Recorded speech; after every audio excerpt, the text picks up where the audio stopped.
This is Simply Techie and welcome to the part 2 of our installation video about Hackintosh High Sierra.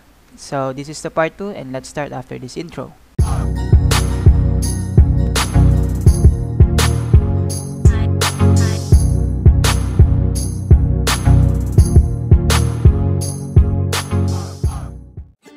Okay guys, so tapos na natin gawin yung ating ano ba tawag yun? Bootable USB. So this is it, the bootable USB. Right now, ipa-prepare naman natin yung ating computer para sa ating dual booting or sa ating pag-install ng macOS. So marami tayong pwedeng gawing option dito sa part na to. Pero prefer ko yung option na to, mag-install kayo ng macOS sa bukod na drive. Mas maganda yon kasi safe yung mga files nyo sa ibang drive. Kumbaga magkaroon man ng problema, makorrupt man, itong drive lang na to yung makokorrupt o pwede mong i-reset. So safe pa rin yung mga files mo. So ngayon, pa-plug natin tong SSD na binili ko na dumating lang kanina sa aking computer. Okay. So linag ko na siya. So magre-reboot muna ako guys. So guys, nag-reboot muna ako. At check ko kung babasahin yung aking bagong SSD. Supposed to be, dapat basahin. Okay, so check natin yung aking PC. Dito sa aking my computer, hindi siya lumabas. Pero dito sa aking hard disk Sentinel, binasa siya. So ang gagawin ko ngayon is gagawa ko ng partition para dito sa aking SSD. Okay guys, so hindi ko na screen record kanina so nulit ko tuloy. Pero ngayon, papakita ko sa inyo kung paano yung yun nga, gaya na sabi ko sa inyo kanina, punta lang kayo dito sa search nyo lang yung disk management, tapos punta kayo sa create and format hard disk at hanapin nyo yung hard disk kung saan nyo i-install. So install natin sa aking bagong biling 120GB. Ito siya.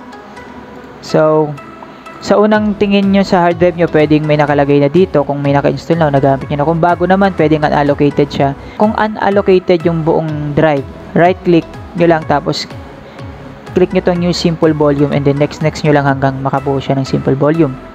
Kung gusto nyo naman hatiin, pag may simple volume ka na, halimbawa ito,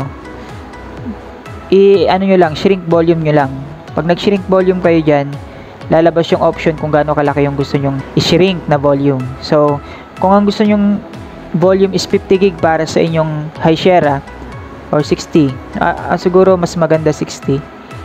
Ayun, pwede nyong piliin 60GB or 60,000 megabytes equal to 60GB. Tapos magtira kayo ng at least 5GB. Depende yun sa ano nyo, sa laki ng SSD nyo. Pero kung 120GB, siguro sundin nyo na lang to. Yan. Ang aking High Sierra is 53.71 at ang aking unallocated is 5GB. Para tumagal yung buhay ng ating SSD, dapat meron siyang space na bakante. Ang atin naman simple volume, ito naman gagamitin ko to para sa aking PC. Pangdagdag na installan ng mga applications. So that's it. Pero kung ayaw nyo naman magdalawa, basta mag-click lang kayo ng volume dito. Kung ayaw nyo rin mag-unallocated, depende sa inyo yan kung buong disk ang gusto nyo. So, ganun lang. So, dahil na-set na natin ngayon yung disk na to, prepare na tayo for installation. So, let's go. Okay guys, sa pagpe-prepare ng installation, isa-shutdown ko muna itong computer. Tandaan nyo, dapat nandito na ating bootable drive ha. I-ready na natin to. So, dito sa PC ko, makikita nyo, ang dami kong drive na nakasalpak. 2 HDD, tapos dalawang SSD. Anyway guys, nagawa ko nang mag-install ng macOS before. So may naka-install na akong macOS dito talaga sa PC ko. Kaya pwede itong mag-conflict. So ang gagawin ko, bubunutin ko muna yung hard drive kung saan naka-install yung aking macOS. Okay.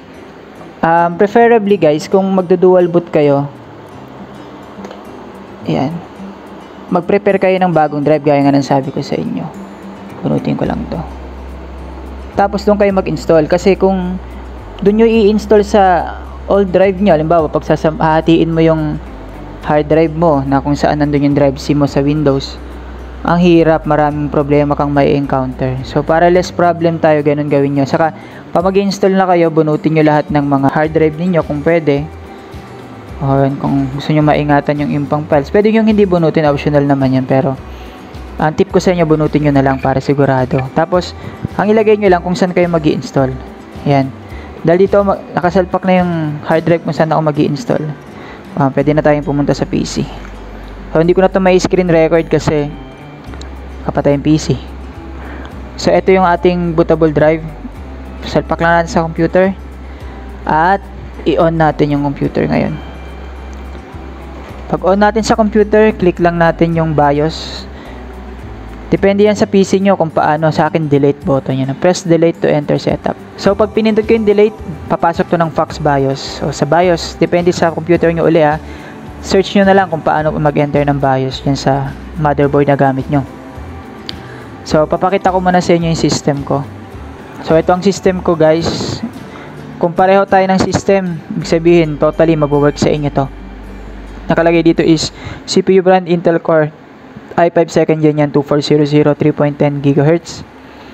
Okay. Meron din akong 8GB na RAM, DDR3 na 1333. Dito sa BIOS natin guys, meron tayong isa-setup na sobrang mahalaga. Punta kayo dito sa dito sa akin sa advanced settings sa SATA configuration. Sa SATA configuration, usually naka-native IDE kayo. Native IDE. So, dapat baguhin nyo yan to AHCI kasi hindi yan supported ng Mac. AHCI. Okay. SATA configuration, AHCI. 120 gig. Okay. Boot menu. So, set natin yung boot menu natin sa first menu sa SRT USB. So, make sure nakasalpak ng USB natin. Yan. Kasalpak. SRT USB. Then punta tayo sa security. Tapos secure boot natin. Pag naka-enabled, disabled lang natin yung secure boot. Okay, so far yun lang naman ang kailangan natin baguhin. And then save and exit tayo. Save and exit. So, pag nag-save and exit ka dahil nakaset tayo sa UEFI ng USB boot, magbo-boot tayo ngayon sa Hackintosh dito sa ating USB disk. So, eto ang itsura niyan guys. Meron tayong mga option dito, boot Mac OS from Hackintosh shown, High Share installer. Boot Windows from Chris Disk Old, yan. Eto kasi yung aking mga hard drive na nakasalpak. So, pag walang ibang hard drive na nakasalpak dyan, hindi nyo makikita itong mga drive ko na to. Yan, kaya maganda rin bunutin yung iba para hindi kayo malito. Pero anyway guys, ito lang naman ang i-click natin. So, yun ang mahalaga. Click lang natin to. Click nyo lang enter. At wait natin to mag-initialize.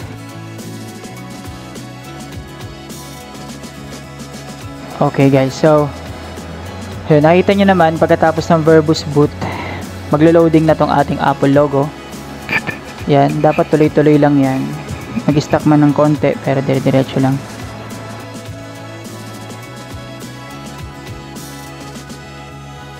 So, wait lang natin yan guys. Huwag kayong mainip, medyo matagal talaga yan.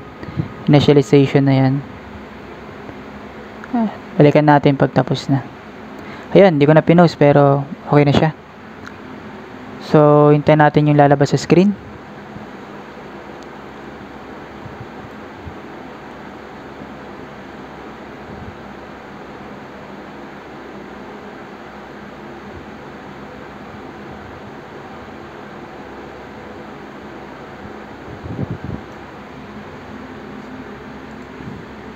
Okay. Okay, so tingnan tayo sa installation. Pag click natin yung language, ay pupunta na tayo dito ngayon sa window na to, Hackintosh High Sierra installation. So pag nandito na tayo sa ating Hackintosh High Sierra na to, continue lang tayo. And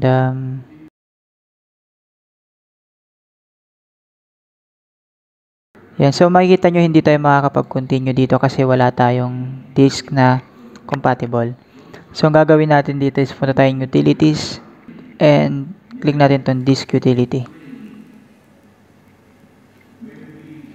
So, pagkatapos mag-loading ng disk utility natin, makikita nyo yung available disk na meron tayo dito. Tandaan niyo yung ginawa nating partition kanina. Kung naalala nyo yun, ang pinangalanan nating Highshare. Yun ang kahalagahan, kaya dapat yung pangalanan yung partition para hindi kayo maligaw kung saan dito. Lalo na kung nakasalpak pa yung ibang mga drive nyo. So, dahil Highshare nga pala yung ating ininstallan, ito yung disk na gagamitin natin. Mabe-verify nyo rin yung sukat. Yan, ng 57.67. Erase lang natin yan. And then, piliin natin yung Mac OS Extended Journal. Click lang natin yung erase.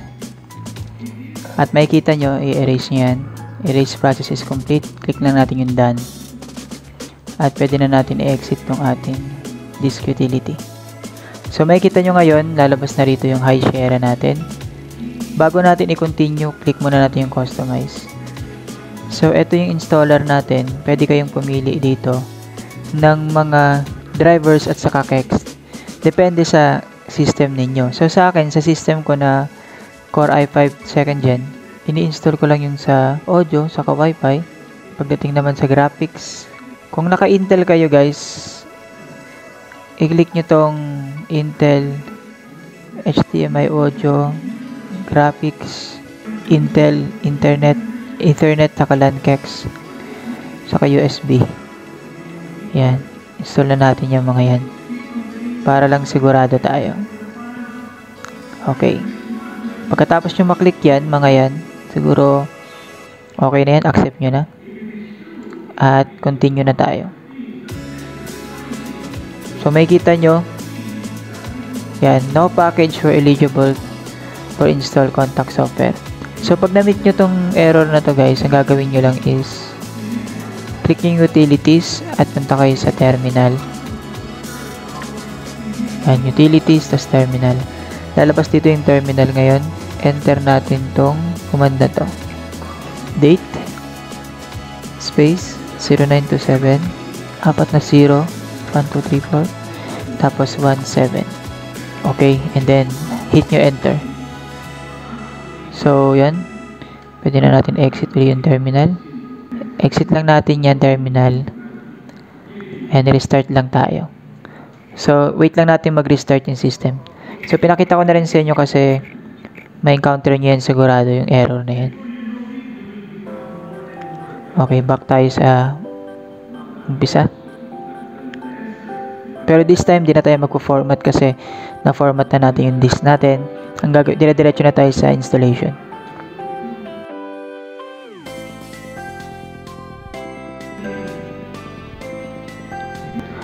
Okay guys, so after the boot, napunta na tayo dito sa language settings. Select lang natin English and then next. Okay, dito ulit tayo sa Hackintosh Highshare installation. Continue na lang tayo.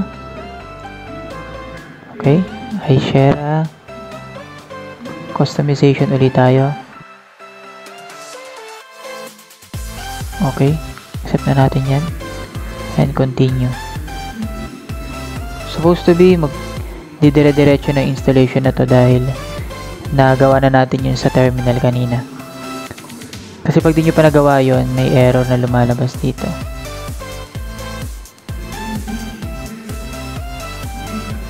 So wait lang natin matapos. 12 minutes pa daw. Pero actually hindi naman, minsan mabilis lang.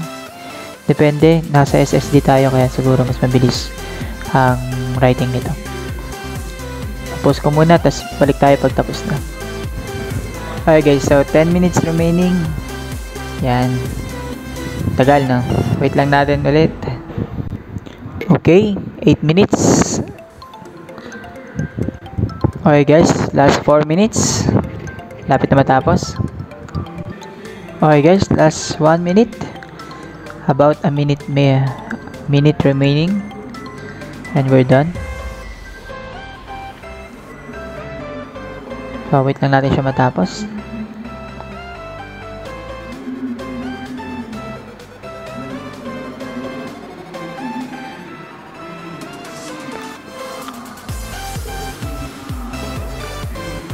So restart to complete the installation macOS High Sierra automatically restarting in 2 seconds. So wait natin, mag-restart siya ng kusa para for continuous installation.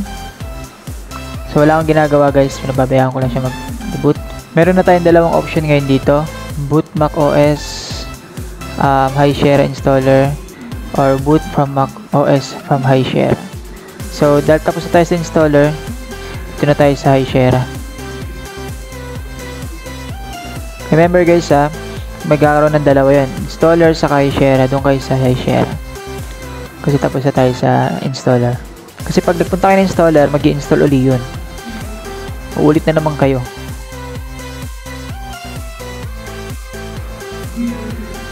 Okay, so pagkatapos mag-boot nyan, makikita nyo yung logo ng Apple.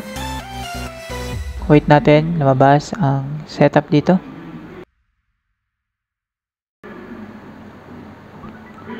Okay, so lalabas to ngayon dito ang ating pinaka-setup. Para ka rin nagsaset ng iPhone. So, set natin ang Philippines. Continue. Show all. Pwede nyong palitan yung keyboard nyo. Pero, for me, stick tayo dito sa default. Siguro, skip na muna natin yan. Don't transfer na lang.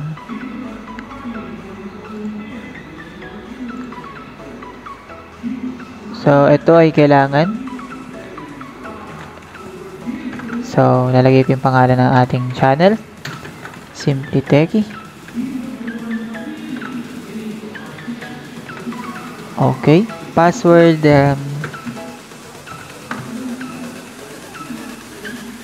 Lagyan nyo ng password.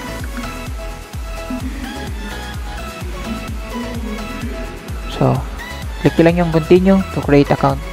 Kasi hindi nyo makiklik yung continue pag wala to. Mahalaga na iset nyo muna to. So, express setup. Continue. Wait natin mag-setup yan. Hayaan nyo lang siya.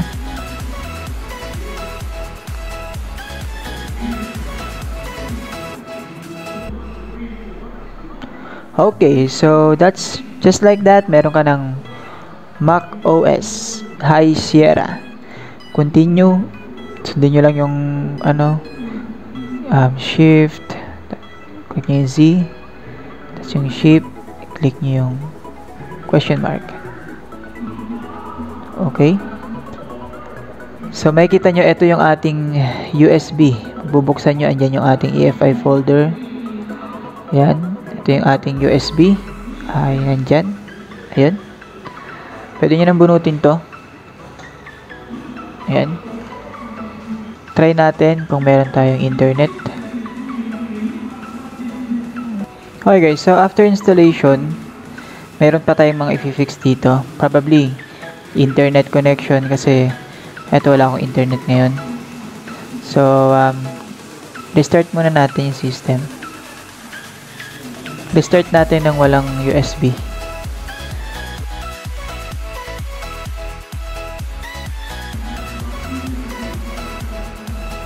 Yun, so makikita nyo, nandito yung ating High Sierra. So, try natin mag-boot sa High Sierra ulit.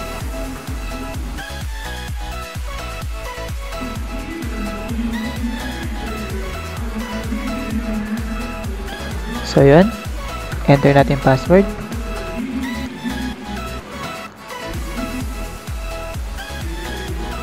So, makikita nyo yung screen ko, medyo glitchy siya. Okay lang yung guys, talagang ganon. Siguro depende sa CPU yun. Medyo mahina na kasing CPU ko na to.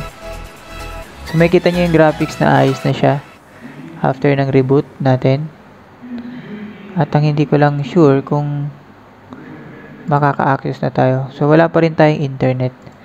Ito ngayon ang ating i-fix, yung ating internet connection. Okay guys, dahil wala tayong internet, hindi gumagana yung LAN natin for some reason. Dinownload ko tong application na to, Hackintosh Vietnam Tool 1.9.6 at ngayon i-install natin siya ngayon.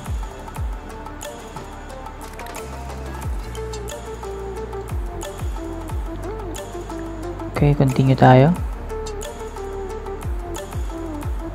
So makikita nyo yung detalye rito. Yan, mga configuration.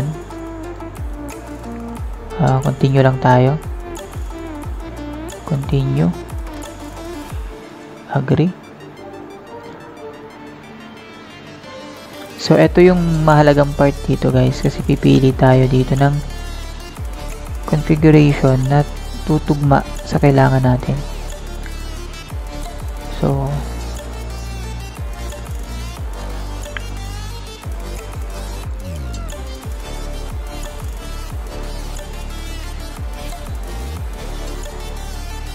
hanapin natin yung kailangan natin. So, makikita nyo rin, andito rin yung mga graphics ng Intel. So, kung nandyan yung kailangan ninyo, pwede nyo hanapin dyan. Optional drivers.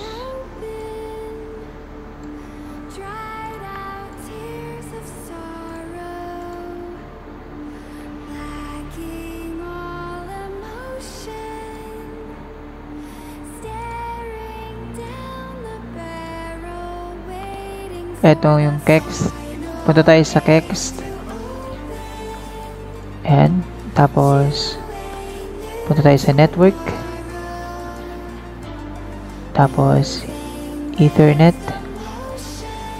At hanapin natin dito yung Intel. Click natin yung Intel. Ayan. Tapos, I believe Intel ang gamit natin eh.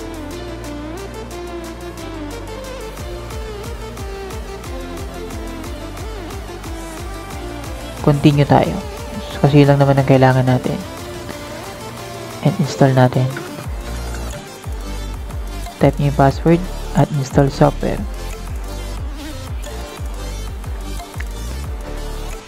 Guys, medyo mahirap talaga mag-install ng Hackintosh kasi syempre papaganahin mo yung isang system sa hindi naman para doon. Pero pag nakuha nyo naman, worth it naman siya. So, installation successful. Try natin mag-reboot ng system. Yan. Try natin mag-reboot. Okay guys. So, after natin ma-install yung ating Vietnam tool, meron na tayo ngayong internet na gumagana. So, makikita nyo naman gumagana na yung LAN natin. Check natin sa browser. O, yun lang. Set natin yung time natin. Ano bang petsa ngayon?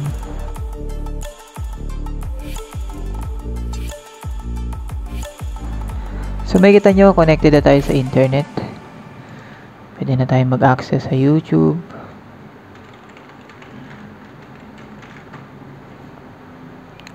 Just like that.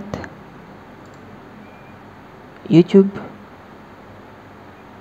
So, guys, okay na yung ating internet. So, ganun lang kadali guys kung mag-install kayo. At kung may mga problema kayo sa drivers, pwede nyo gamitin tong ating Vietnam tool. Yan, gaya na nyo nakikita ngayon. Mas madali kasi ito kaysa isa-isahin yung hanapin yung kailangan nyo. Punta lang kayo ng kext. So, para ma-fix to, ginawa ko, pinili ko yung network, internet, tapos pinili ko tong null. Yan. As in-install ko siya kanina. Okay. Try ko naman sa sound kasi wala rin akong sound eh. Piliin ko tong Voodoo. Tapos codec commander. So ito wag na. Itong dalawa na lang. And then install natin. Yan. Install ko lang. Tingnan natin kung ma-fix yung aking audio. So guys, after ma-install, nireboot ko siya. At gumana na yung speaker natin. So guys, makikita nyo supposed to be tumutunog to kasi okay na yung audio natin. Makikita nyo sa system preference about this Mac. System report. So makikita nyo yung audio natin. Meron na. So ganito gagawin natin pag hindi tumutunog. Punta lang kayo dito sa ating Finder.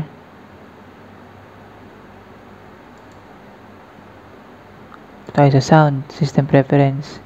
So, makikita yung nakaset yung headphone port natin. Click nyo tong isa.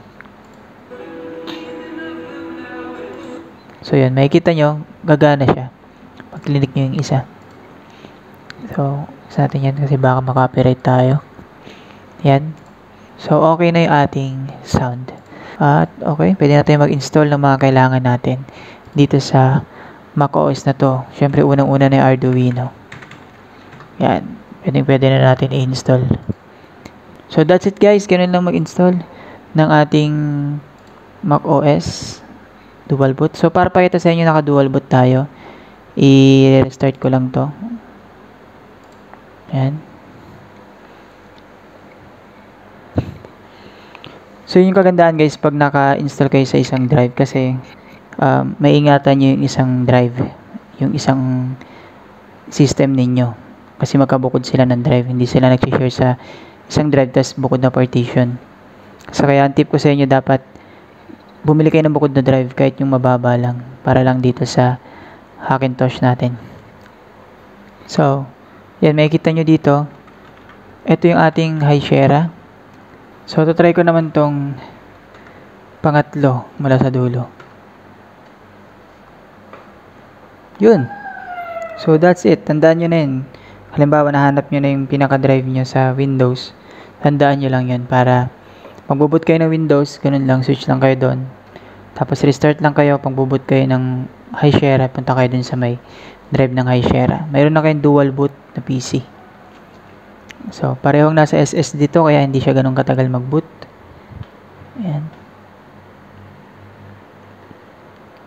Okay, so, that's it guys. Ganun lang kung paano mag-install ng High-Shera sa inyong PC or dual boot. At kung nakatulong sa inyo yung video na to guys, huwag nyo kalimutan mag-like and subscribe sa channel. Sana makatulong sa inyo. Kung may mga tanong kayo, feel free to ask. Hindi ako expert dito. Disclaimer lang sa pag-install ng High-Shera, pero I'm just sharing my experience to you para makatulong din sa inyo na gustong mag-install ng dual boot sa kanilang PC. That's it guys. Maraming salamat sa inyong panonood. Peace out.